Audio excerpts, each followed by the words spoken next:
भगवान राम परम ब्रह्म है। और माता स्वयं कहती है कि अहम प्रकृति पुरुषात्मकम जगत शून्यम च शून्यम, मैं ही पुरुष हूँ, पुरुष स्वरूप है भगवान का और प्रकृति स्वरूप है माता जगत जननी का। तो स्वयं कह रही है कि अहम प्रकृति पुरुषात्मकम जगत शून्यम च शून्यम, ये संसार शून्य है, सब कुछ मैं ही हूँ। अहमानंदानंदौ अहम विज्ञाना विज्ञाने अहम पंचभूतानि अहम अखिलम जगत, वेदोहम अवेदोहम विद्याहम अविद्याहम अजाहम अनजाहम, सब कुछ माँ स्वयं ही है।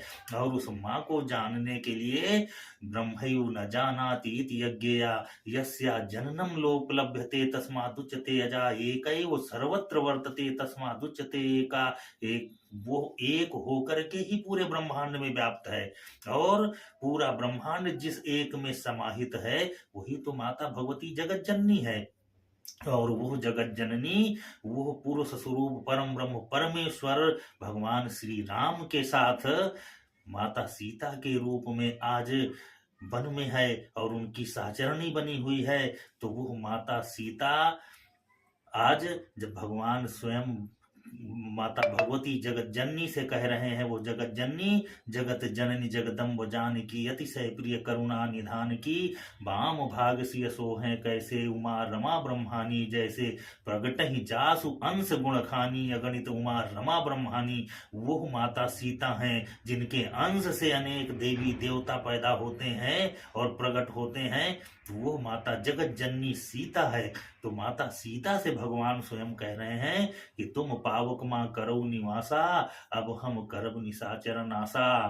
तो निशाचरों का नाश करने के लिए वो भगवान परम ब्रह्म परमेश्वर स्वयं जो राम के रूप में है वो माता सीता से कहते हैं, ये सीता के स्नेह में प्रेम में और माता सीता को किसी भी प्रकार का कष्ट न हो, इसलिए भगवान स्वयं श्री रामचंद्र जी माता सीता से कहते हैं कि तुम अग्नि में वास कर लो और अब हम निशाचरों का नाश करेंगे।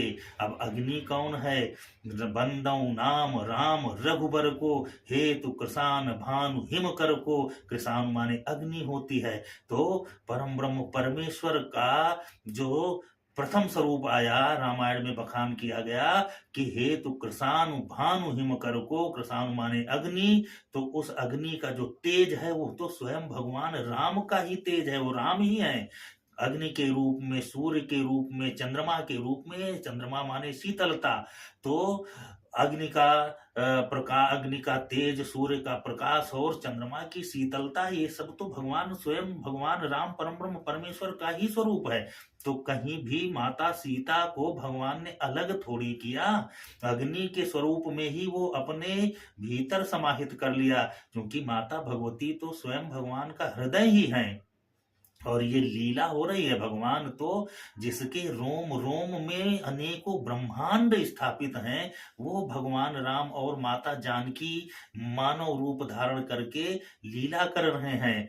और माता सीता को आज प्रभु स्नेह बस कह रहे हैं कि तुम अब कुछ दिन अग्नि में वास कर लो। माता सीता का स्नेह देखो भगवान के प्रति, चूंकि सीता भक्ति हैं और परम ब्रह्म परमेश्वर भक्ति विहीन हो ही नहीं सकते, भक्ति उनको छोड़ ही नहीं सकती। अगर भक्ति के विहीन हो जाए तो भगवान भी शक्ति विहीन हो जाता है। माता सीता ने, वो जानती हैं कि प्रभु के इच्छा मात्र से अगर इस संपूर्ण ब्रह्मांडों का नाश हो सकता है, तो उस में केवल केवल माता भगवती की शक्ति व्याप्त है उनके इच्छा में। या देवी इच्छा रूपेण संस्थिता नमस्तस्यै नमस्तस्यै नमस्तस्यै नमो नमः। तो वो इच्छा के रूप में भगवान के माता शक्ति ही विराजमान है। तो वो भला शक्ति कैसे पूर्ण रूप से उस स्वरूप में, भगवान के सारे स्वरूप हैं, सर्वस्वरूपा हैं, लेकिन अग्नि के स्वरूप में अगर वो अपने पूर्ण अंशों से चली जाती तो भगवान राम फिर रावण से कैसे युद्ध करते, कैसे विजय प्राप्त करते। इसलिए माता जगत जननी ने अपनी छाया को भगवान की सहचरी बना करके छोड़ दिया और वो माता भगवती सीता कृशानु रूप में जो भगवान का तेज है, उस तेज में, भगवान के ही तेज में समाहित हो गई और भगवान राम के रूप में जो भगवान विराजमान है उनके साथ वो अपनी छाया को छोड़ दिया। अब यहाँ पर अनेक कारण हैं भगवान की लीला के। जितनी बार आप रामायण और जितनी बार उसको समझोगे, सोचोगे, चिंतन करोगे, उतने अर्थ निकलेंगे। इधर भगवान हनुमान जी को भी भक्ति को प्राप्त करवाना था प्रभु श्री राम को। प्रभु श्री राम तो हनुमान जी को मिल ही चुके थे, लेकिन भक्ति का साक्षात्कार और भक्ति को प्राप्त करवाना था प्रभु श्री राम को हनुमान जी को। इसलिए भक्ति पूर्ण रूप से तो पराम्बा है, जगदम्बा है, लेकिन आज उस वनवास काल में अभी भक्ति की छाया ही हनुमान जी को मिल रही है और वो छाया माता सीता पराम्बा है। उस छाया को ही रावण अशोक वाटिका ले जाता है और